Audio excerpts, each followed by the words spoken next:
Kadang kita mau langsung menjadi yang indah, yang punya wah yang saya mau. Apapun yang saya pikirkan jadi. Pokoknya hidup ini seperti drama Korea yang tadi tiba-tiba miskin jadi kaya. Enggak tahu mana asal usul tiba-tiba jadi penguasa. Hidup enggak seperti itu. Tuhan menginginkan kita berubah, ada tahapannya ini. Pernahkah Anda melihat ini telur, ini fase 1, embrio yang menetas menjadi larva? Hal ini memberi gambaran tentang pertama kali kita berjumpa dengan Yesus dan seperti kita lahir baru. Ini di tahap ini awal kita mengalami perjumpaan dengan Tuhan, mengalami hidup yang baru, terus masuk kepada tahap yang kedua. Setelah menetas menjadi ulat atau larva, tumbuh berkembang dan beberapa kali berganti kulit. Hal ini memberi gambaran adanya pertumbuhan iman selama mengalami pergumulan hidup. Saya berdoa kalau sudah sampai pada tahap yang kedua, fase yang kedua, jangan pernah mundur ketika mengalami ini pergumulan hidup. Dan kita mulai berkata, lebih enakan kok kalau tidak kenal Tuhan. Lebih enakan hidup saya waktu belum rajin ibadah. Hidup saya mungkin baik-baik saja sebelum saya melayani Tuhan. Tetapi saya mau katakan nikmati masa-masa ini. Disinilah yang membuat iman kita bertumbuh.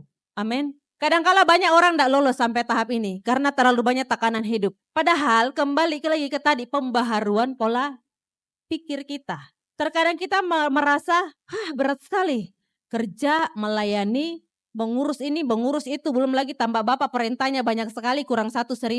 Kerjaan yang sepertinya tidak pernah habis. Tapi saya mau katakan nikmati setelah di masa-masa sini. Pergumulan dengan Tuhan. Supaya imanmu semakin bertumbuh di dalam Kristus. Kenapa? Sudah ada Roh Kudus yang kita dikasihkan. Terus kalau Roh Kudus itu dikasih dan kita tidak aktifkan untuk mengalami ini. Pergumulan-pergumulan.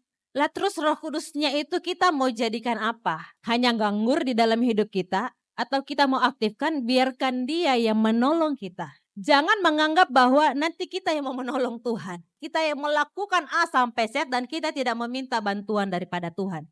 Mungkin akan bisa, tapi pada waktu-waktu tertentu engkau akan merasa kecapean dan tiba-tiba drop dan tiba-tiba jatuh. Fase yang ketiga, pupa. Dia sudah mulai dibungkus. Ini masa-masa di mana kita harus tenang di dalam Tuhan.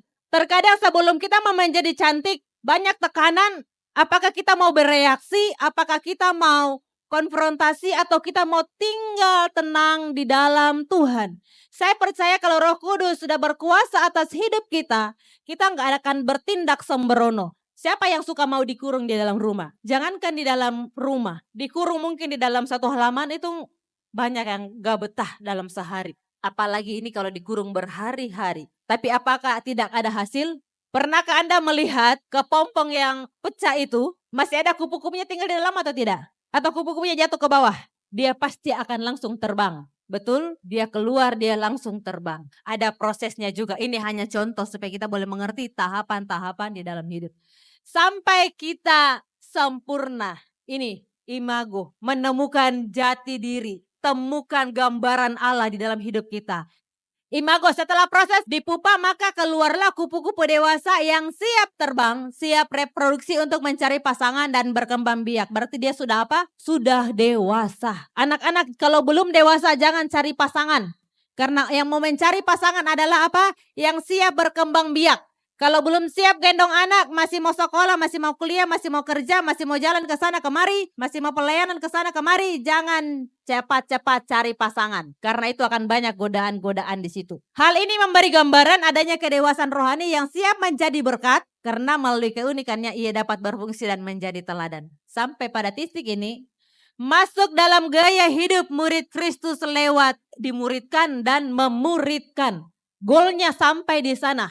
Bukan hanya saya menjadi bagus, menjadi nyaman, memiliki apa yang saya mau, hidup saya aman, anak saya aman, semuanya tercover dengan baik.